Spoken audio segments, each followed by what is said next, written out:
welcome to the Roundtable. I'm joined by Sean Belizean, voice of the Plymouth Whalers, and also working for MLive.com, and Detroit Free Press columnist Drew Sharp. Guys, you saw the playoff matchups there. I guess the only one that matters to us here in these parts is 2 versus 7.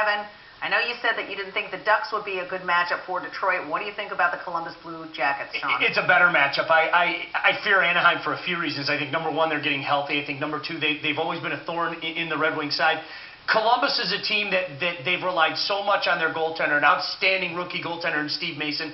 They're thin defensively. Drew, a lot's going to be made that this is their first foray into the playoffs. But they have a few guys that with a lot of playoff experiences, but too much Red Wings in this series. Rick Nash is a star. Phenomenal. Without question, he's one of those guys. And especially against the Red Wings. Who can carry a team. But Mason, doesn't he fit the role of that hot goalie that always seems to be a thorn in the side of this team come April? 20 years old. I mean, the guy's got a 2.29 goals against average. And one thing they do say about him is that he's got nerves of steel. Do you look at that and say that might be something that could kind of break the Wings back? Or do you look at the Wings and just say they've got too much experience, too much depth, and too much talent? The Wings should win this, but again, didn't we say this a few years back when they played Anaheim and the LA Kings, in Edmonton? Who was their goaltender then? Curtis Joseph?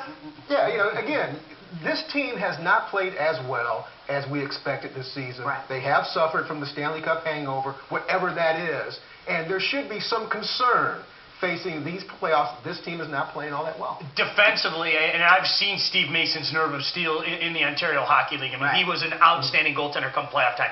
Defensively, however, I think that is their quote-unquote Achilles heel. They're not very deep defensively. They've got some agitators, a kid that played for the Whalers by the name of Jared Bull. If players aren't familiar with him or people aren't familiar with him, he's going to get under the Wing skin from the get-go. They just don't have enough. There's Nash.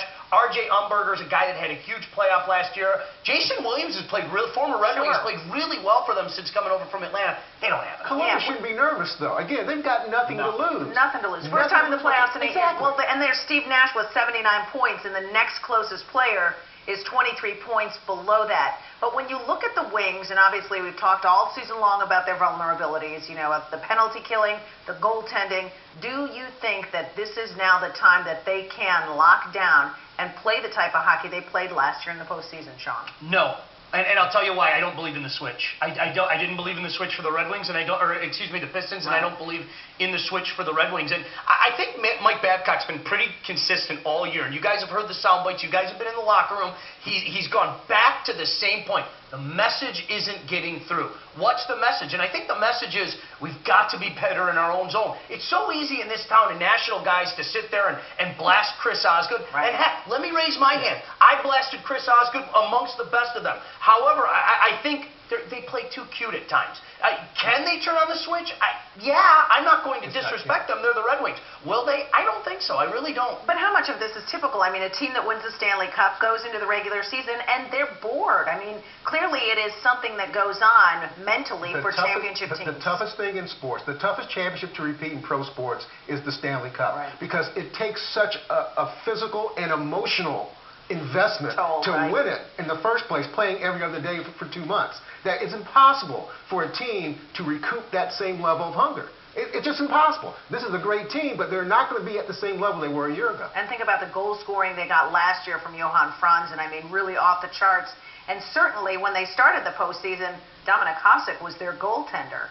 If they have to turn to Ty Conklin, where do you think that leaves them? Oh, that's a scary proposition. Again, so much of it depends on, are they going to get back to what made them so good last year? And it's funny because you watch other teams, and I'll kind of steal a page from the Red Wing notebook. Let's take the puck away from the Red Wings. Everybody knows they're the puck possession team. Well, you know what? Let's take the puck away from them.